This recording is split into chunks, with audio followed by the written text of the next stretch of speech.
and understand the concept of God in Sikhism. Though Sikhism is not considered one of the major world religions, but it has a huge following, it is considered as an offshoot of Hinduism, and it was founded by Guru Nanak in the late part of the 15th century in the land of Pakistan and northwestern India, called as Punjab, the land of 5 rivers. And Guru Nanak Sahib, he was born in a Hindu Kshatriya family, that's the warrior caste family. And the word Sikh is derived from the word Sisya, which means a disciple. Therefore, Sikhism is called as a religion of 10 gurus. The first and the founder is Guru Nanak Sahib, and the last is Guru Gobind Sahib. And the sacred book of Sikhism is the Guru Granth Sahib, also known as Adi Granth. Every Sikh has to maintain his 5 Ks.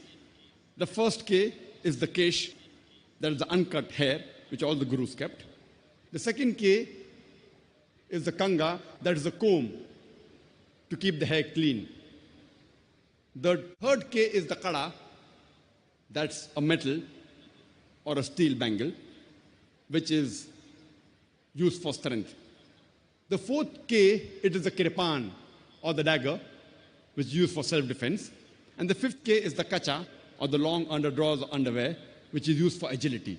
Every Sikh, according to Sikhism, has to maintain his 5 Ks.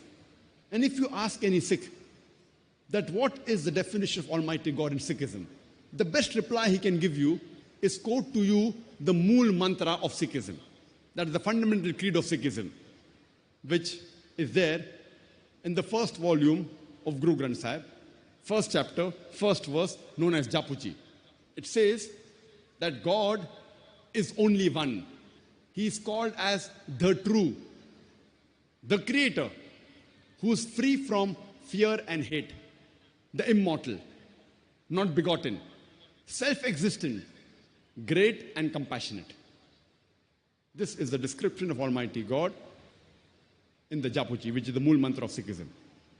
And Sikhism is strictly a monotheistic religion. And in the unmanifest form, Almighty God in Sikhism is called as Ekomkara. And the manifest form, he is called as Komkara. And there are various attributes given to Almighty God in Sikhism, in the sacred scriptures.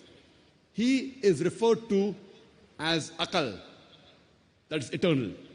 He is called as the Kartar, the creator. He is referred to as Satnama, which is the holy name.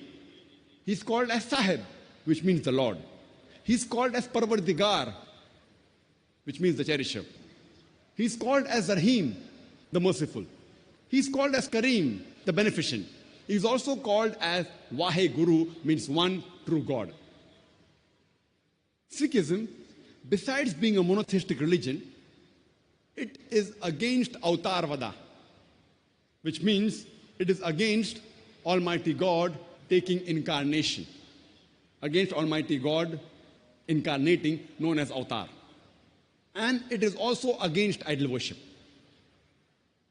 Guru Nanak, he was also influenced by Sant Kabir, and in our school days, we were taught the couplets, the dohas of Sant Kabir, and one of the famous couplet which I learned in school was Dukh mein sumir na sab kare, sukh mein kare na koye. Jo sukh mein sumir na kare, to dukh kaye hoye, which means during trouble, all the people remember God. But during peace and happiness, no one remembers God. The person who remembers God in times of peace and happiness, why should trouble touch him? This is the same thing which is mentioned in the Quran, in Surah Az-Zumar, chapter 39, verse number 8. Almighty God says, when trouble toucheth man, he prays to Almighty God, Allah subhanahu wa ta'ala. And when Almighty God bestows his favors on him, he forgets that he had prayed to Almighty God.